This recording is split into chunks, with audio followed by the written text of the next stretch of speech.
Hello, welcome to Edupedia World Video. Today we will talk about prehistory. Having learned about definition and importance of history as science, and about historical sources and auxiliary sciences of history in the introduction lecture, now we move on to the first lecture, about the beginnings of human history, about most ancient ages and most distant past of humanity, called prehistory. Let us have a quick look at one part of history periodization, in order to easily track the timeline of history. So, the most distant past is referred to as prehistory among modern historians. It was the age of the very first humans, the whole humankind common ancestors. Prehistory is divided into periods by modern historians. The first, or the earliest period, is mostly referred to as Stone Age, because scientists believe early people used only stones for making tools, weapons, utensils, jewelry, and everything else. The Stone Age is divided into sub-periods: Old Stone Age, or Paleolithic, Middle Stone Age, or Mesolithic, and New Stone Age, or Neolithic, while these sub-periods are even further divided into other sub-periods. The next prehistoric period is called Bronze Age, because scientists believe people from that age began using metals for making tools, weapons, utensils, jewelry, and so on. And that metal was bronze. And the last period is called Iron Age. You can guess why it is called that way. Majority of historians believe that humans were gradually progressing during these prehistoric ages. The development of agriculture, trading, writing systems, metalworking, and technology in general are only some of the examples. Bronze Age and Iron Age are actually considered to represent the end of the so-called prehistory and the beginning of the history as it is, or the age of the first ancient civilization's emergence. However, there was one thing that enabled the first civilization's emergence, and that is the end of the so-called Ice Age. What was Ice Age? Before we say something about the Ice Age and first ancient civilizations, we must say a few words about prehistoric Stone Age periods. All human beings descended from the first people who lived during the period we usually call Stone Age, the same way every nation descended from its progenitor, that is, from its ancestor, and the same way we descend from our families, that is, from our parents. That's why the first people who lived back in those times are sometimes called the parents of humankind. Ancient primary historical sources, both written and oral, tell us that all people did descend from a small group of people who lived in distant past. Ancient documents about the origin of humankind, as well as countless ancient stories, myths, and legends, confirm this statement. So remember, no matter what our nationality, confession, or skin color is, and no matter where we live and what language we speak, we all have the same ancestors, the same parents, or the same father and mother, which literally means we are all distant cousins, brothers and sisters. This is one of the most important history lessons you will ever learn. There is one question that remains to be answered. If those prehistoric people were the first people from whom we all descended, then from whom did they emerge? How did they appear and when? Scientists debate about this question even today, and there still isn't an agreement, but only theories. Although we will not deal with this question in details, you should know that there are two theories about the origin of humankind, the origin of the first people in history. One theory that is based upon writings of ancient historians of various nations, and the other that is based upon writings of the 19th century scientists. The first theory is usually called the theory of creation, while the second theory is called the theory of evolution. Having said that, we now may move on to prehistoric period story. We will not talk in details about every single prehistoric period, but only about some general information important for you. Let's see together who those ancestral prehistoric people really were. It is not known when exactly they lived. Some scientists believe it was a few thousands, or even hundreds thousands of years ago, while others believe they lived in immeasurable distant past. In the beginning, there were only small populations of people in one limited area. Most historians assume their first habitation was in East Africa or in Middle East area. Early humans used primitive technology and lived a very simple life. There were no large cities back in those days, but they mostly lived in caves or in primitive small houses made of raw natural material. Back then, even the writing systems did not yet exist. We should emphasize that the word primitive in this case does not have to mean that those early people were less intelligent than us today, or in any way inferior. It only means simple, ancient, primordial, original, or natural. We could call them the first children of humankind, because everything was new to them, and they had to explore the whole world and to invent many things we use today. They did not have everything at disposal as we do today, which does not make them inferior. We emphasize this because many 19th century scientists believed some people were more primitive and inferior than other people, more akin to prehistoric people, whom they imagined to have been more primitive, inferior, and less intelligent. This erroneous, false ideology became the foundation of the 20th century racism, especially during the Second World War.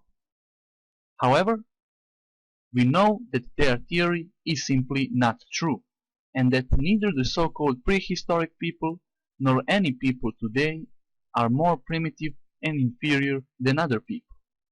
People in the past were the same as we are today, and there is no difference between any nation of the modern world in that sense. Now we will go back in time and have a closer look at the way of life of those prehistoric or Stone Age people, and see for ourselves that they were akin to us today, that they are our real ancestors who once lived in distant past, and that they made and invented almost every single thing we use today. They lived in natural environments, in open air, in caves and tents or small houses made of natural material. Because of this temporary cave living, many historians used to call them cavemen.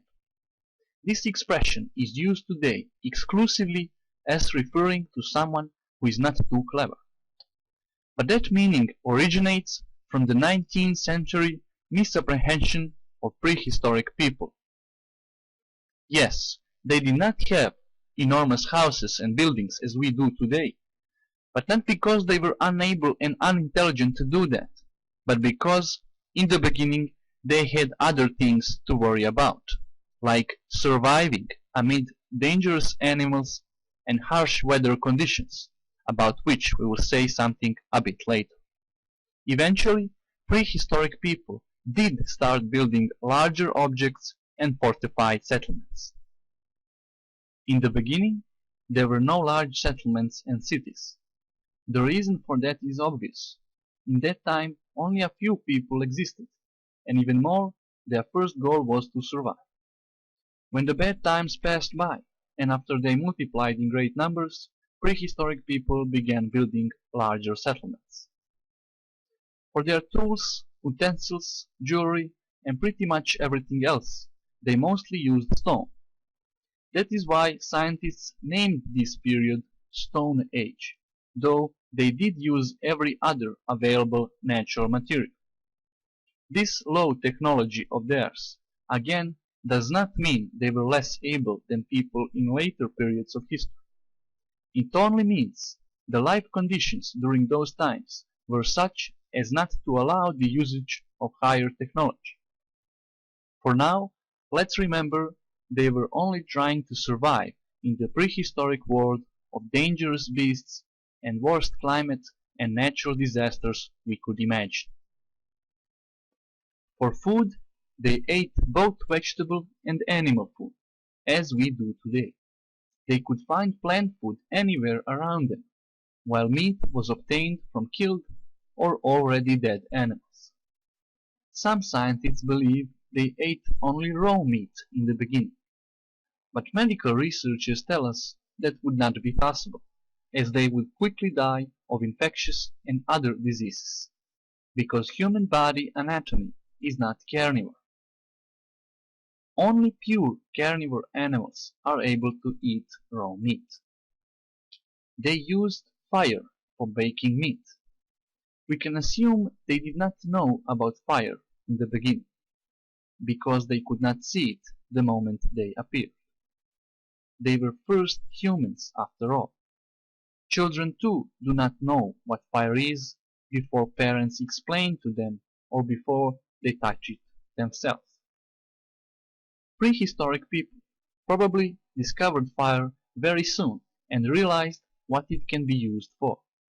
It was not so big discovery and did not make too big revolution in their lives or humankind history. Of course, agriculture was not yet developed. Only animals hunting, fishing, and plants gathering was practiced, due to the earlier mentioned reason. Naturally, prehistoric people made their own clothes out of animal skin or hair, such as sheep wool. Also, the fact they made tools, utensils, and jewelry indicates they were not that primitive. Scientists even discovered that prehistoric people had made and used musical instruments made out of bones, like the bone flutes you see on the screen. Beside music, singing and dancing, cloth making and fashion, they were also good in other arts, such as painting. Prehistoric cave paintings were found all over the world. Though they might look childish to someone, they are certainly not that childish or of bad quality. If they knew how to make colors and paint shadows, they were definitely smart and good artists. Just take a look at a Picasso painting and you will get the point. It is obvious they had an understanding of art and took delight in beauty and attractive things, like painting or making jewelry. Early prehistoric people were good mariners too. You can find information about prehistoric seafaring in many scientific journals today. People in those times made rafts and boats, and sailed for hundreds of kilometers, as people of later ages did and as we do today. Our ancestors domesticated animals as well. Dogs were man's best friends at those times, as they are today, some would say. They also practiced their own religion systems, as people do today too. Archaeologists found innumerous small stone statues and votive gifts used in prehistory for religious purposes. Perhaps there were also some prehistoric people who did not practice any religion system, as some people today do not practice it either. There isn't much difference. The big difference is, though, that prehistoric people did not have writing systems developed. They were illiterate. However, again, this does not mean they were less intelligent than us, but it only means they did not yet invent it. Let's not forget that they were the very first people. A child too does not know how to write until teacher or parents teach it to do so. Nobody could teach prehistoric people to write. but they were actually those who invented the writing itself. Saying that modern people are superior to prehistoric people would be the same as if we said that an adult person is smarter than children and not other adult people. There are three main reasons why early people lived a more primitive life at first glance. As mentioned before, the first reason early people lived a more primitive lifestyle was that they were trying to survive amid dangerous animals which existed in those times. The prehistoric animals were much bigger and much more dangerous than all the animals that exist nowadays. Scientists discovered many skeletal remains of the giant prehistoric animals and even plants. Early people would have a lot of trouble to survive in their vicinity. Let's have a quick look at some of those animals and plant size. This was a giant prehistoric deer called Megaloceros. And this was a giant rodent. Then we have a giant turtle skeleton. The so-called Glyptodon compared to normal-sized human. Now here is a real King Kong story. Some prehistoric gorillas, like Gigantopithecus blacki, were much larger than gorillas today. This is a sort of extinct giant rhinoceros, though without a horn, compared to both humans and other animals' size. No prehistoric people would have wanted to meet with this giant sloth, as probably you wouldn't either. And of course, we must not forget children's favorite, the prehistoric giant lizards, or the so-called dinosaurs. Prehistoric birds were also very large. How about a fearsome giant penguin that used to exist in prehistoric ages? Or this giant bird called Phororhacos? No, these are not stones. These are giant fossilized shells scientists found. So there were many giant prehistoric animals that lived with early people. And that is the first reason early people lived a more primitive lifestyle, only trying to survive in the beginning.